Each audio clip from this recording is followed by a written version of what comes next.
Repaste a graphics card. Change the thermal paste on your GPU. Repaste in a graphics card. Repaste your GPU. How to change the thermal compound for this graphic card. Repaste your GPU. Just do it. The fate of the world depends on it. But let's be for real. How important is it to reapply thermal paste on your graphics card? Is your graphics card truly choking on dust, gasping for air, all while thermal throttling itself into destroying your FPS and possibly overheating to the point where it melts right through your PC, all the way through the Earth's crust, all the way through the Earth's mantle, it merging with the core, causing a chain of explosions that destroy the planet? So that probably won't happen, but it is possible that you are missing out on a little bit of performance from your graphics card because your thermal paste and your thermal pads have turned to chalk and ash. And rather than do general maintenance on your PC, you'd rather join duos, loot up, then get 360 no-scope from across the map by a hacker, all while you're yelling to your buddy, "Let's run it back, boys." So how do you know when it's time to repaste your card? Well, it's probably when you can cook an egg on the backplate of it. An easy way to find out if your card has gone Super Saiyan is to go ahead and download any type of temperature monitoring software and go ahead and put your graphics card at 100% load, sit back and watch what happens. But before you do that, a good idea is probably to check with the manufacturer or at least Google the name of your card so that you can see what a normal operating temperature for your card actually is, because believe it or not every card is the same. So take this card right here. For example, this is an RX 5700 XT, and it's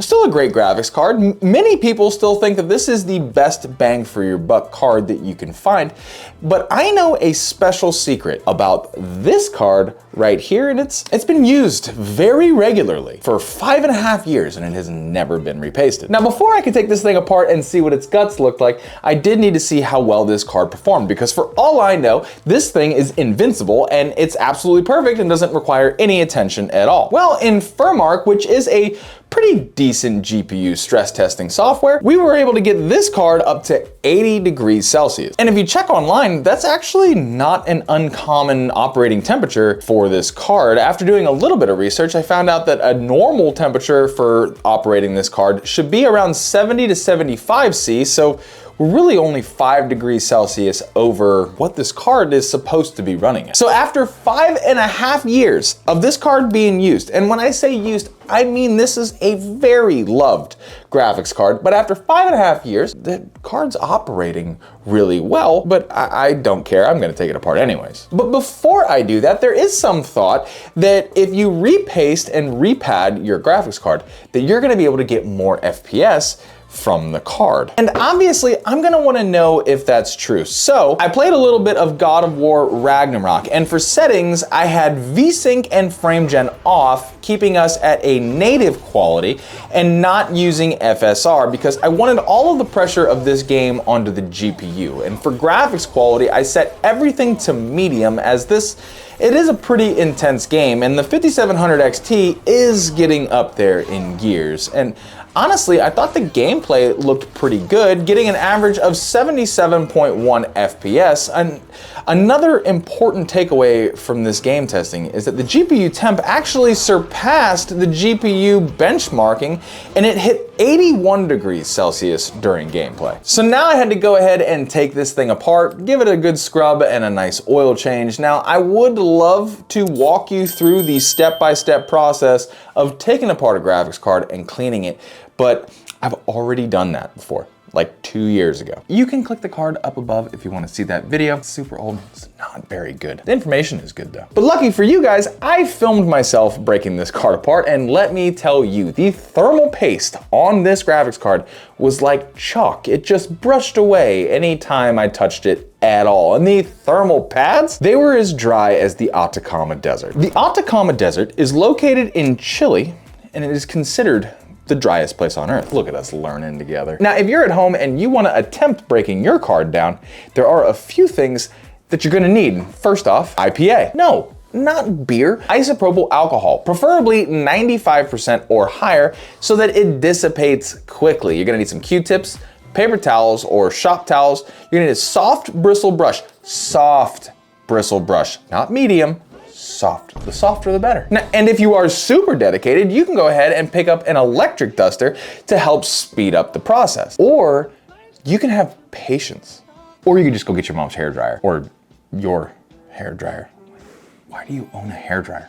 And lastly, you're gonna need some thermal pads and some thermal paste, both available on Amazon for a very low amount of money. Just make sure you get something that's well reviewed and works well. So cut those pads to size, making sure that you follow your card's thermal pad layout, and you can find that information online. Throw a little bit of thermal goop on your chip and put your card back together, making sure that you put it back together the exact same way that you took it apart. And that's all that needed to happen to have a graphics card that's not new, that's like new, and performs like not new, but I don't know how it performs. Let's test that out.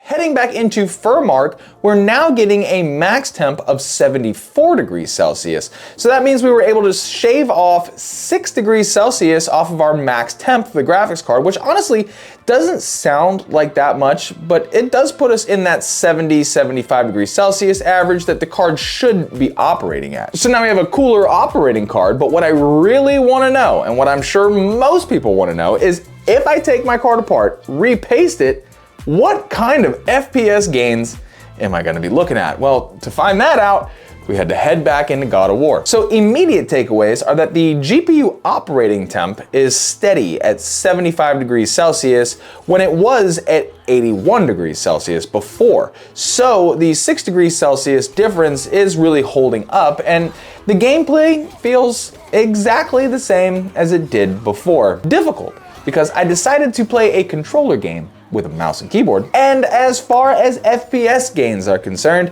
sadly, I'm not seeing any massive improvement, at least not one that I wanted. The test we took before the card was taken apart was getting a 77.1 FPS on average, and we're getting an average of 79.2, giving us 2.1 FPS increase. And if I'm being honest, the 2 FPS difference between the first benchmark and the second one could be an absolute fluke. I could have just been fighting facing a wall for a longer period of time during the second benchmark, forcing the GPU to not have to render as much, giving us more FPS.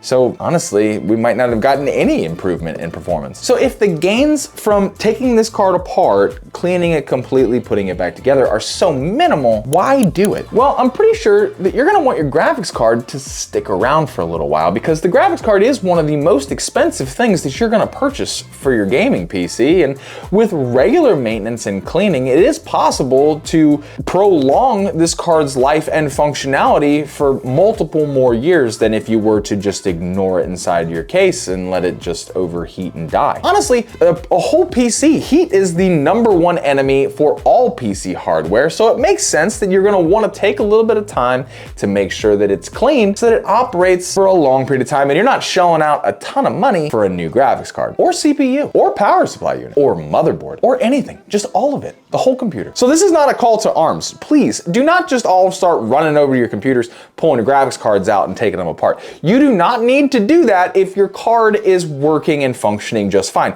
If there's no thermal issue, don't touch them. Honestly, I probably didn't even need to take this card apart, even though probably way happier now with fresh pads and paste. Just use your best judgment with your hardware and don't go into it thinking that if I take my 1070 Ti apart, that I'm somehow gonna get 80 FPS at 4K. Now, if you had a little bit of fun here with me today, please consider hitting that subscribe button. It is 100% free for you, and it does a world of good for me. And even if you don't want to do that, I did want to say that no matter where you are in the world, I hope that you are having a fantastic day. I'm going to see you right here for the next video.